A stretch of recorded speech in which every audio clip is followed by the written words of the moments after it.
There are few people of whom I can say this in the room. Many of you are in the room. But Mary is one of probably a handful of people who I want to grow up to be like. I want to be Mary one day, please. You know, I put myself in training with her. Myself at least a decade, maybe 2. That's not necessarily the age gap between us. I'm not saying she's older. I'm going to give myself time. It's quite an aspirational goal to be like Mary, right? So Mary comes with, as a theologian, she is a doctor of theology. She is also an ordained Catholic priest. And someone who has served deeply in communities. A lot of her working life has been spent in adult basic education, literacy, and such. And she also has been called, as many people, to this work of soul caring. So as you've heard, trained with Felicity Warner, worked in the UK, caring in the health fields, and then spent amazing time at St. Luke's, where, let's see the St. Luke's people in the house. Let's just hear, has Mary Ryan touched your lives? Make some noise. Amazing legacy, and now has stepped aside to grow this work even more, especially outside of hospices. So I heard of Mary by accident. My friends Gordon and Lizette Oliver rave about her all the time, but she was just a name. And then my friend Melanie, who's here, said, oh, there's this training. And I was like, oh, I wasn't out anyway. So I'm part of Mary's Soul Carers group. Can we see the other Soul Carers in the room? Yay. And been deeply, deeply touched by Mary and her vision and her passion and her ethics and her heart and her soul. So, with that said, it gives me enormous pleasure and with great gratitude, I thank you, Mary, for agreeing to close us out. You really are the perfect person. Over to you.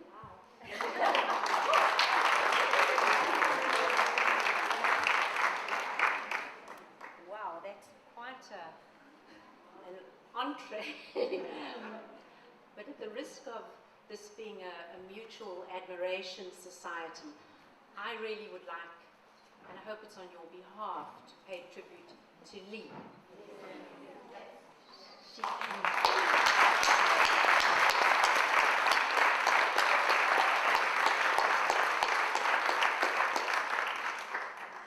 So she popped up in my life a couple of months ago, and she surveyed the scene, and she said at the end of the training, we have to have a conference. So I think we all took a deep breath, and I said, well, I'm not putting up my hand to organize a conference, but you have my support, and look what she's done.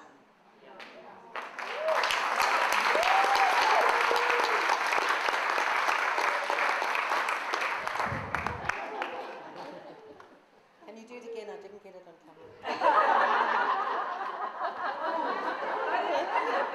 My daughter's teaching me ballet. So I would also like to acknowledge those on whose shoulders I stand.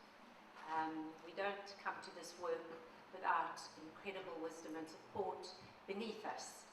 And Felicity Warner is one such person, and I'm so glad you were able to meet her, if not quite in person, but through her wisdom yesterday. But also in Cape Town, the hospice movement, particularly Peter Fox, Marius Brandt, and Christine Nachman. I have learned, and there's another resounding yes, from those 3 people who shaped the spiritual care foundations at St. Luke's, well, certainly as I know it. And then I also want to acknowledge all the spiritual carers I have worked with over the years, and now currently in the Soul Carers Network. Thank you. I learn from you as well. So just a little bit of background so that you situate what I'm going to say, and mostly my task today is to try and draw together some of the strands of this 2-day conference. So that's my brief, but I will intersperse it with something on how I understand soul care within the palliative framework. So as Leigh suggested, my practice and my spirituality is shaped by my work as a priest in a particular faith tradition, but also as a student of spirituality in diverse forms. and then the very grounding experience of my work as a spiritual or soul carer. I personally hold to the view that spirituality predates organized religion by millennia. For many people in South Africa, religion and spirituality are synonymous, and for whom religious beliefs and rituals within a community of believers are very important and supportive at the end of life. And I wish to honor that as well. However, there's a growing shift towards those who no longer subscribe to any overarching religious narrative, who have a sense of the transcendent, but want to be known as spiritual, not religious. And there's an acronym, SBNR, if you're into acronyms. So, such people seek their meaning and support in other ways, in forms of nature mysticism, in the appreciation of goodness, truth, and beauty, and in spiritual practices that cultivate non-dual consciousness. And then there are also those who make no spiritual or religious claims at all, with no projections of a future beyond life itself. So I want to hold all of those in this talk. And yet, our favourite, or one of our favourite Irish poets who was quoted yesterday, John O'Donoghue. We always go to John O'Donoghue when we need a good quote. So he says of the soul, "There is a quiet light that shines in every heart.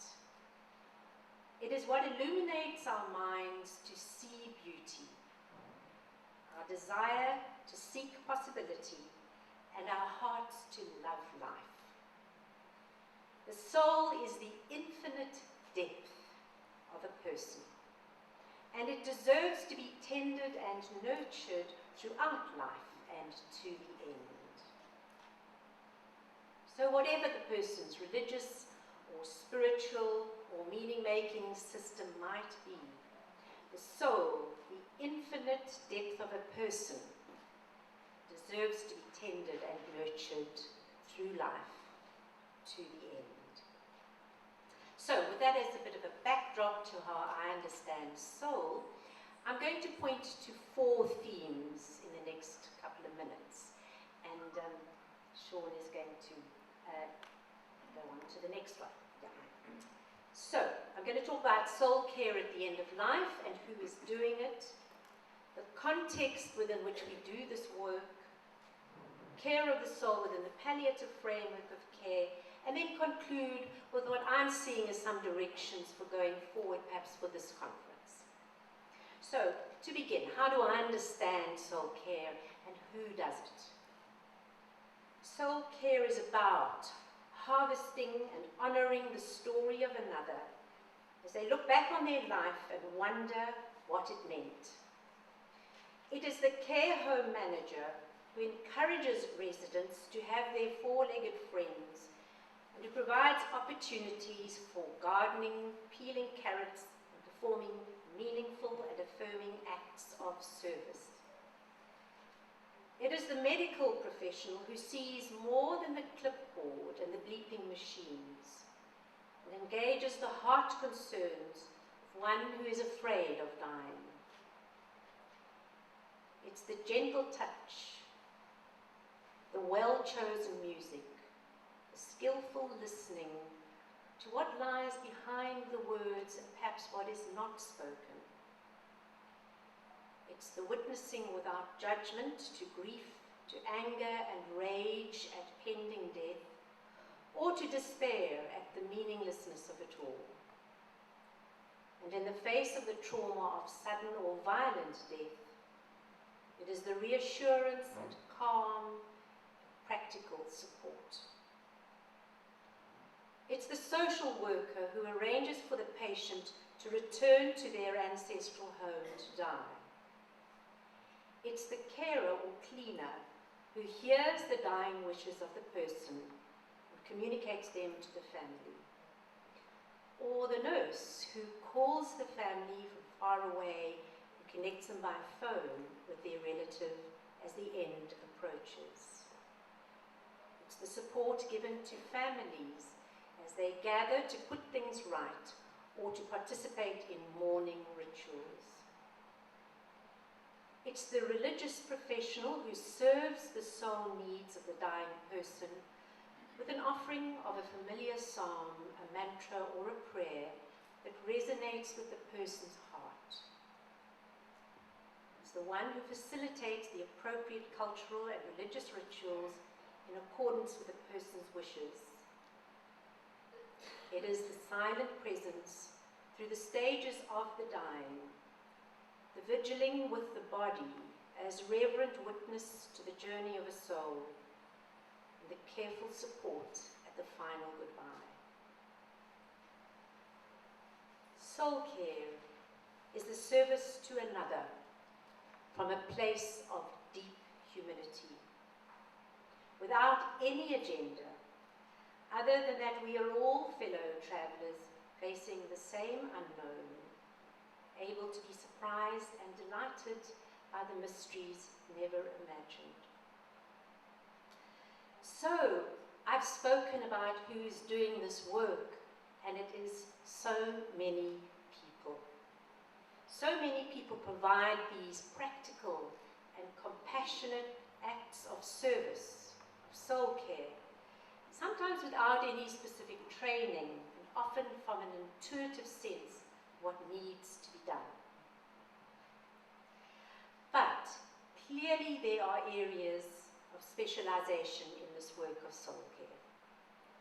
And perhaps many of you are already engaged in an aspect of this, either in counseling, listening, in mainstream or alternative therapies, developing meditation or mindfulness practices, in work with dreams or at the energetic level to support the crossing over, or in the work of ritual and symbol. What connects us all here at this conference is this commitment to the soul care of another. But I have to also address the absence of soul care, because that's a reality as well that we need to hold. In the mix of private and public facilities are examples of wonderful soul care, but the reverse also happens. Private hospitals where dying people are left alone with a television blaring overhead.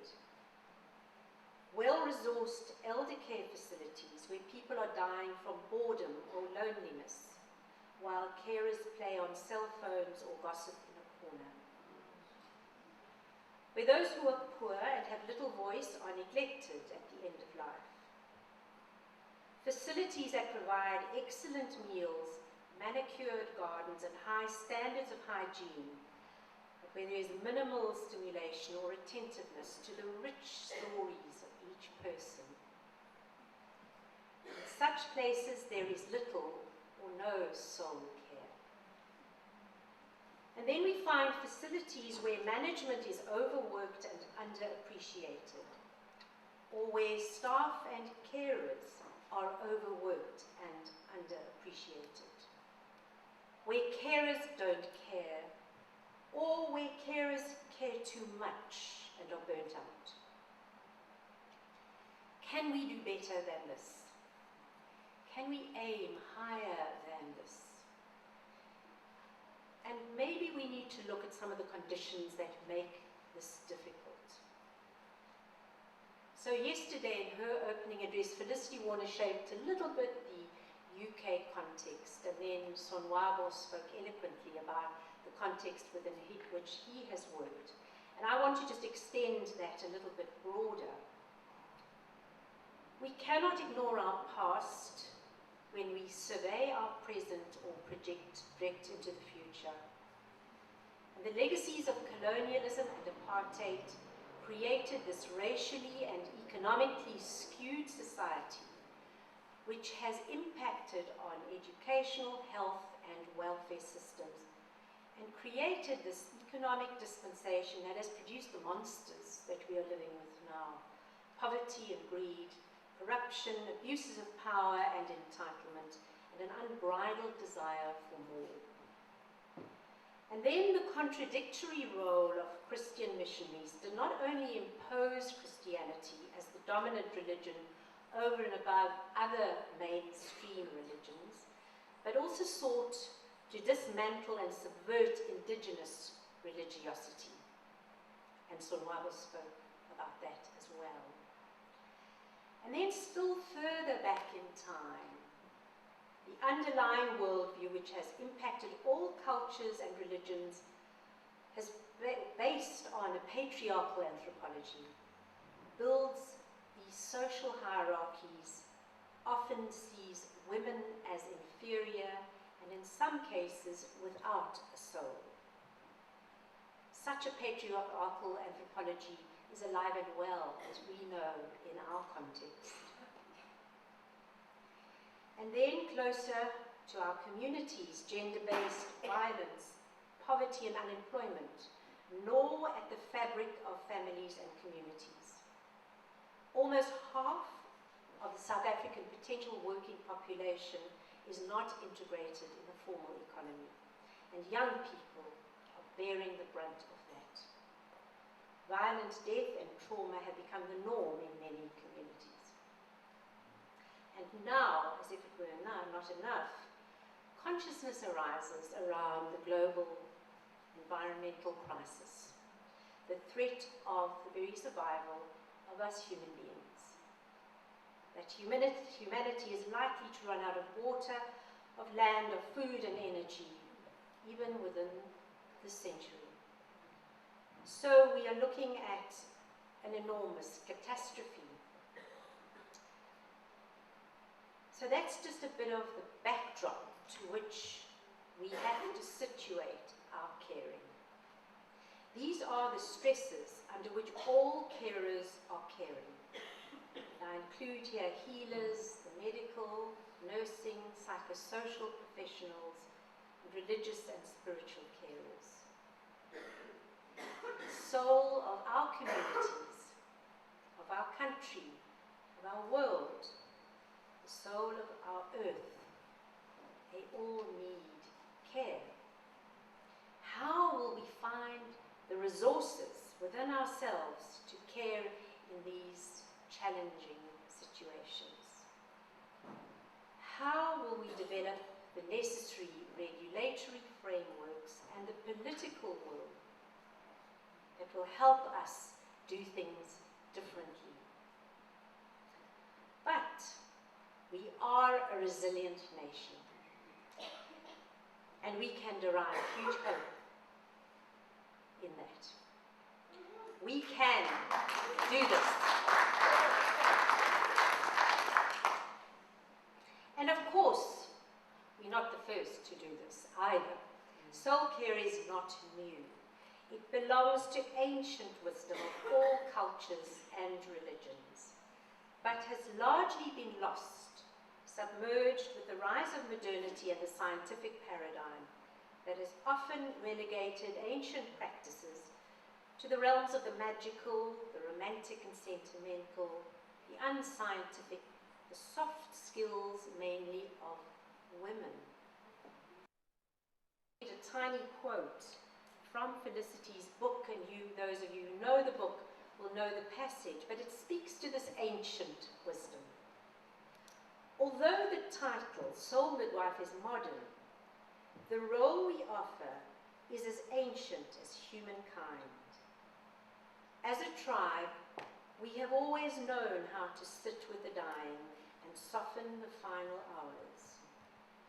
It has always been the work of soul midwives to ease the pain, to soothe the wound, to calm the breath, to feel the pulse, to keep the soul warm, to feed the hearth with sticks and logs, to sing the songs that ask the ancestors to guide the spirit of the dying one home, to pray and bless and wash the body, close the eyes, blend the oils, mix the herbs, stew the tea, calm the dog, protect the loved ones, to honor and release the bones and wrap them in binding cloths, to sleep in the soft, dark earth. What a vision. What a vision.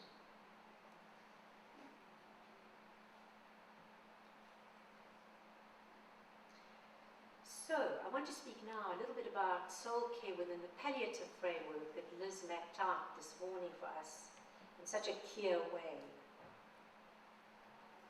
Where the biomedical model has revolutionized medicine over the past centuries, bringing a lot of relief, huge relief, and advances in public health, it cannot, to quote Soulfull again, cure soul pain. We are meaning-making creatures. We are calling for something deeper in our lives, both individually and collectively, as we confront the complexities of illness, disease, and aging.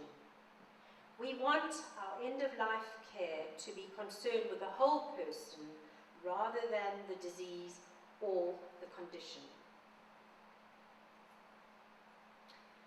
So I want to just show this little map I have, or it's a picture map of how I understand soul care within the palliative framework. I love African pots. I spent a number of years in my early marriage living in Lesotho, and an African pot was used for more than just cooking. We also washed our nappies in it. So, in another one, a bigger one. So they are part of, they're symbolic and important symbols for me. So, as the palliative framework has been indicated, it stands on 3 pillars.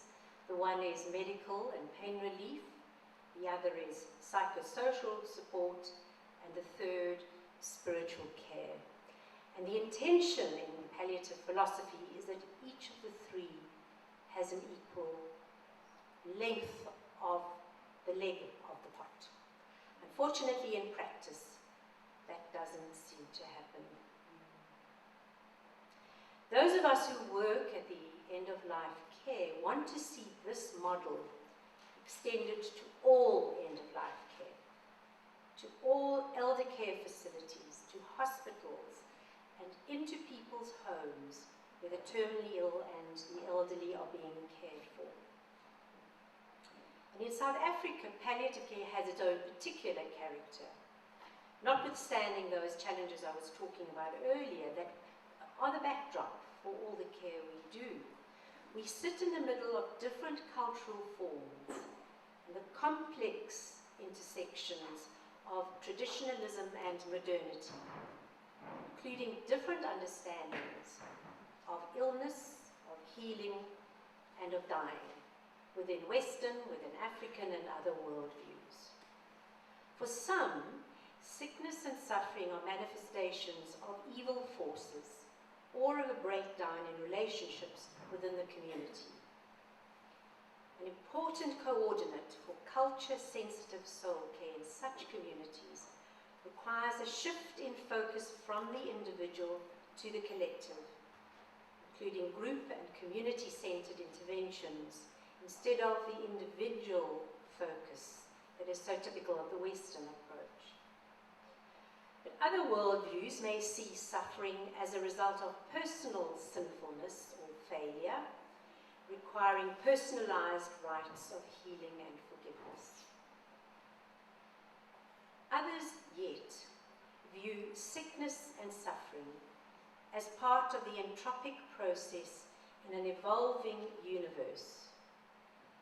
Theirs is a certain matter-of-factness about the inevitability of individual death as part of the processes in all creation. Yet even those who subscribe to this view do not escape the existential crisis of loss of meaning and personal identity.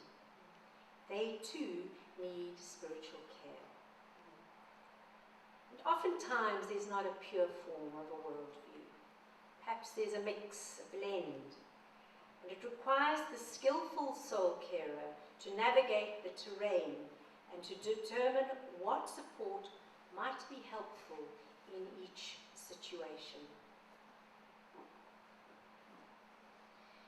In all the areas of our lives, we are being challenged.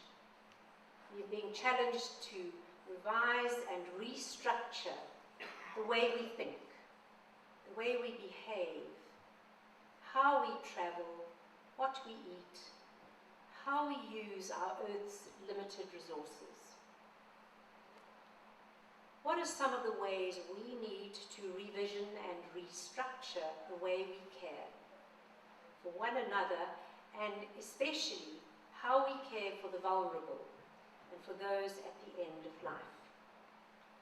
And now I am coming to the end, and I'm just going to map 4 directions that I'm seeing, and there could well be many more that you others see from this conference. But I'm seeing firstly that we will need to mainstream new mindsets that see end of life and care differently, and which recognize and value the skillful role of people who do the soul care work and the contribution they are making to the field. Secondly, we will need new understandings, new behaviors and practices, requiring training for some and retraining of others. Such training will enhance practical wisdom and skills in service at the end of life care, as well as the capability to hold the complexities of culture, worldviews, spiritualities and religiosities that characterize end-of-life care in our context. Thirdly, we will need new systems and structures to organize this sector, to include ways of networking and collaborating cross-culturally and across different disciplines, and also speak to issues of recognition and accreditation. And finally, and something very dear to my heart, we will need to create deep and loving communities of practice to support and sustain those of us who are doing this work and the new practitioners who will enter it, where we learn about the importance of honing our own spiritual practice, and where we learn about the importance of grounding and closing the circle. And I'm going to ask Cameron afterwards just to share a little bit about why Felicity refers to eating chocolate. Let me end with this. I believe soul care is an act of love. Whether we invoke Kamata, Modimo, Great Spirit, Holy Mystery, Allah, Jehovah, the Christ, or simply life. Whatever the particular source of nourishment that sustains us in the challenges of our own lives, whatever healing, calming, and caring approaches and tools we bring to our soul work, we need ask of ourselves only one thing. Am I progressing in my ability to love? For this is what constitutes our 10 Commandments, our Bhagavad Gita, our Sermon on the Mount, our Quran, our Four Noble Truths and Heart Sutra, our Tao Te Ching. Such kindness has no church. Such peace has no religion. Such compassion has no temple. Such love has no borders. It's a quote by Pierre Pradivand. Such love connects us to the whole. Such love enables us to embrace the other in their dying in the spirit of Ubuntu. Through you, I become truly human. Thank you.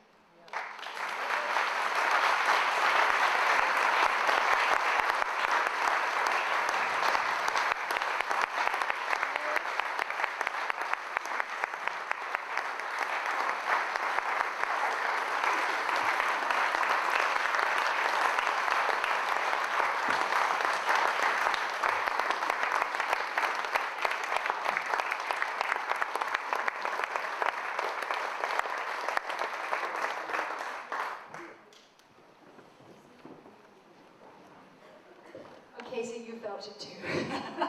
I was listening to Mary and the hairs on my arms were, I was just like, it's such a gift to find words for this. Soul is the most ineffable thing. Robin Sheldon speaks about liminal. And then when someone like Mary comes up and finds the words and speaks to our soul, as you've done, Mary, thank you. Deep gift. Thank you. We have some time for questions. Does anyone have any questions for Mary? I have a roving mic I will bring around. And Mary, you might want to come up again. Don't forget Cameron and the chocolate. When do you want to come Cameron, this is the moment. End with chocolate. It's a good one for you. How much time do you need, Cameron, for chocolate? Cool. We've got about 15 minutes for questions. Any questions? Was your heart and soul just a bit too full right now? There we are. And maybe just say your name so we get to know each other. Hi, I'm Svea. I've intersected with a number of people. I was interested in your comments about the change in mindset. And I thought I'd like to hear, what have you already noticed that are signals of the change in mindset that you've talked about? Because I guess you've been doing this for a little bit of time already. So I'm very curious to hear what are the kinds of signals that you think are significant that we could actually pay attention to, and perhaps even try and see if we can encourage them to grow, rather than a shift. You know, mindset often goes, change your mind. So I'm interested to Grow, yeah. Let's take these questions one by one, Mary. Quite a large conversation, and I probably need to have a little brief response. I think this conference, for one, is significant. I think it's indicative of, it's a moment in time that has converged and brought all of this energy here. And it's all the work that's gone into it, but it's tapped into what people are already asking and thinking about. So perhaps 10 years ago, we wouldn't have got this size of group in the room. So I think that's okay, an indication. I do think the crisis that we face, and these are deep crises that we all know about, I don't have to tell you anymore, that brings us to a place of saying, well, what do we do with it?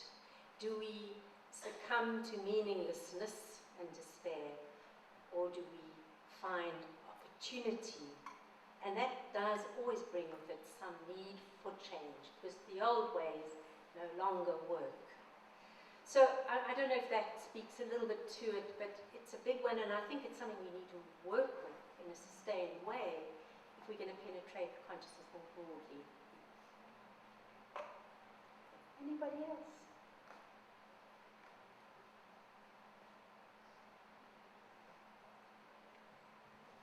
I'm getting let off the hook. It's great. It's very full right now. Physically, spiritually, emotionally, mentally. Yes, Bridget.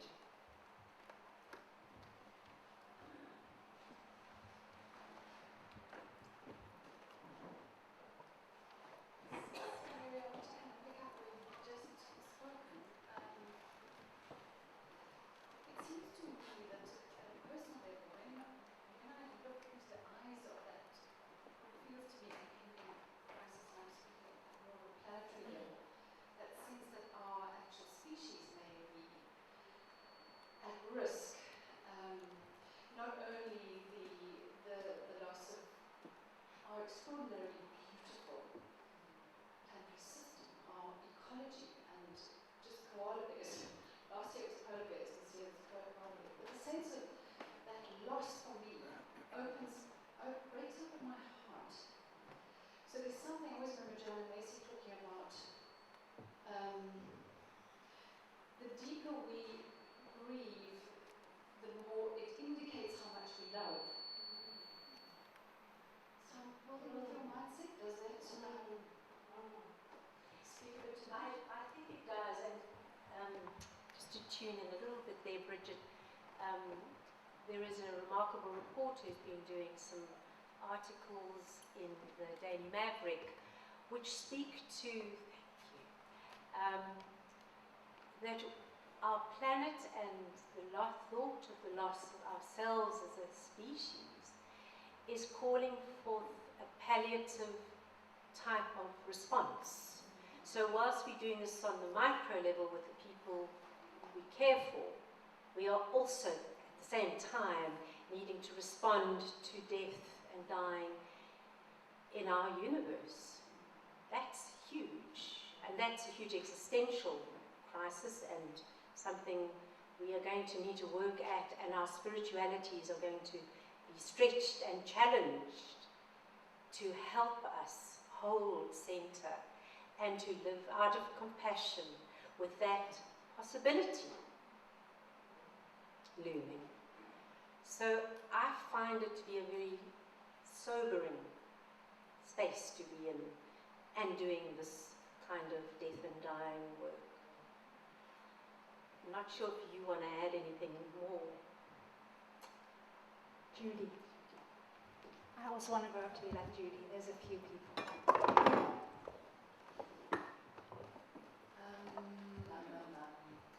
Thank you, Mary. Always thank you first. And we touched on grief and despair and depth of sadness. So when Bridget began to speak, I just thought, God, how we endeavour to medicate, move people's sadness along, move their grief.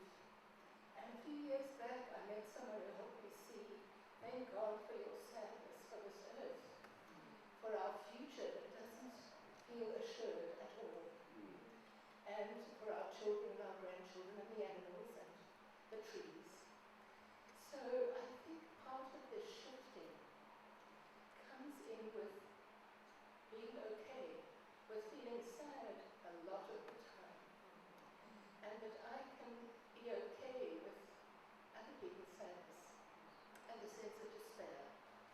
As spiritually alive people, or whatever we want to call ourselves, I think we turn towards the light a lot, as we know, and we say glibly, we all have shadow, but we don't always acknowledge our depth of sadness and despair. And it's how I live into that, because it's going to get worse. It's going to get worse. This move towards collapse, change, eruption, rearrangement. So how do I prepare myself to live forward into that when it seems like we're sinking backwards? So thank you, Bridget, for touching my heart. And I'm not going to respond because I think you've said so much. We have to hold one another in the grief as we hold those who are careful in their grief as well. I didn't say that.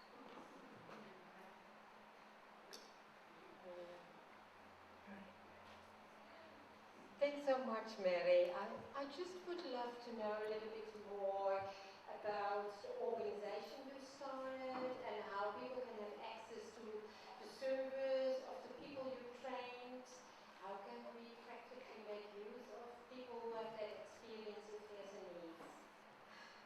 I'm looking around at our little band of soul carers and thinking, we're not quite an organization. We started very modestly, and I think we now have 13 trained soul carers, with another group starting training at the end of this month. So we are very modest in our efforts, but I do know, Maria, that there are other training organizations who haven't had the opportunity to flag theirs as I have, and I know there are going to be lists with that information posted to everybody. And mine is on there as well. Okay, thank you. We'll come there next about resources and connections and trainings. We'll discuss that after Mary's session because I know many of you want to speak to it. There are some of us, not myself, as I said, I've still got 10 years to go at least, but there are some of us who are ready now to practice professionally as soul carers, and that is a service that I will be facilitating through the company Soulfull.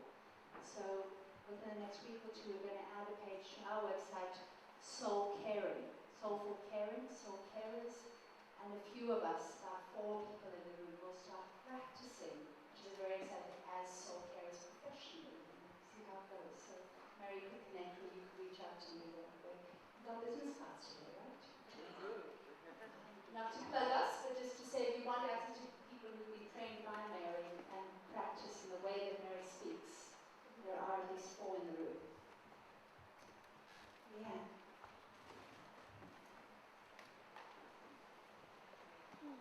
Hi, thank you for sharing. We've started a soul cafe in Johannesburg in our offices, and we find it quite intriguing. We've placed it in a place where we can serve the community. So people walk in actually thinking they're coming to a little coffee shop, and they get quite overwhelmed when they walk in and ask to see our menu, and we tell them that we're there to serve souls. And so Keshli does a lot of our end of life training from our offices. We offer bereavement counseling, we sell bereavement books, we sell formation. We're going to come to the wall just now, but please make sure that your details are somewhere on this wall in these lists that we're building here. Thank you. So, Cameron and chocolate. Yeah. All right, we're ready to end with some chocolate.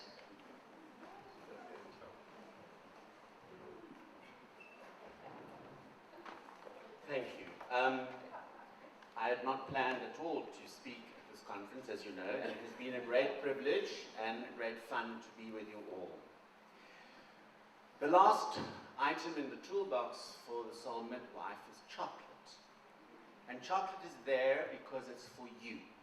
It's for you, the soul midwife, the soul carer. And it fulfills a very important function. It is for your heart. And this chapter in Felicity's book is really important.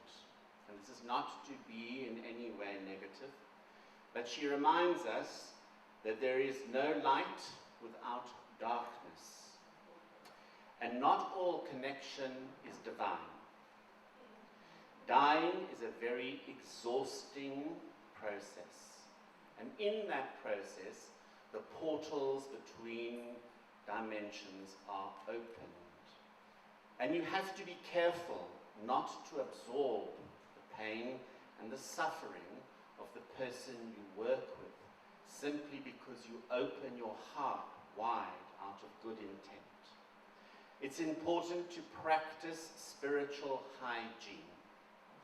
So yesterday when Mary and I were talking, there was a great sense of the many other entities that had joined us in this room, far greater than the 150 of us physically gathered here.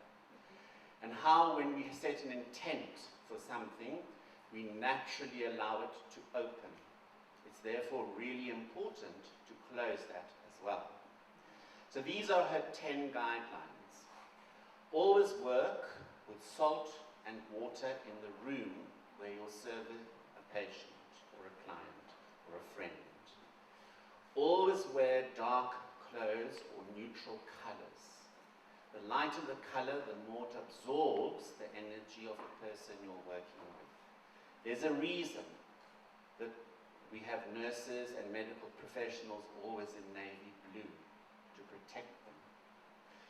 Purple will always protect you if you have a shawl with you that you're suddenly called into a situation you might not have been ready for. Amethyst will always protect you as well. Always wash your hands when you leave somebody. Before you get into your car, before you put your hands in your handbag, make a conscious effort to wash your hands and end a session in doing that. Lavender oil, rose oil, all cut and clear away energy. The singing that you heard this morning, the toning, the bells, all help rebalance. If you don't have those in your car, sing. Everyone talks on their cell phones and it looks stupid anyway, so you may as well sing. You will know where your own strength is by your voice. So we've all been lulled into this amazing energy by Mary's voice. the voice tells you where the soul is sitting. So your own voice will tell you what is going on in your body. Meditate, untangle energy cords that might have been created because you have been so connected to the person that you've been working with. If you find yourself really exhausted, have a bath in sea salt. For all of you that live here, a swim in the sea. It's essential also to breathe. She also warns of a thing she refers to as akidi. That is a spiritual dryness. This work is full of ecstasy. It lifts us. It is a constant gift to us. We are never helping people who are dying. They have far more courage than we do. But we are embraced in the ecstasy of the work. The majority of us are going to go home from this conference to either a husband or a wife. They are not part of what we do. You need to separate before you come home. My children, because I've been doing this for 10 years, were 20 when I started and said, we're not a patient and our problem is real, even if it's just a boyfriend. You have to separate yourselves. Don't offload on the poor husbands at home. This work, by sheer intention, allows you to open the portals whether you consciously intended to or not, and whether you are schooled in keys for the portals. They will open by your intent. We can develop superiority, a sense of ego, and go too much into intellect. This work trains us to transcend ego. She refers to Icaratitis as flying too high, the burnout syndrome, where you fly too high and you go into the dark night of the soul. Carbs, even if they're not good for your middle, ground you and bring you back to earth and allow you to stay sound in doing this work. F-sharp, rose quartz, and the most important thing at the end of every session is to put your hand over your heart, and I ask you all to do that now. And you finish every session by saying your own name and that you walk this earth alone. I am Cameron and I walk this earth alone. You say your own name.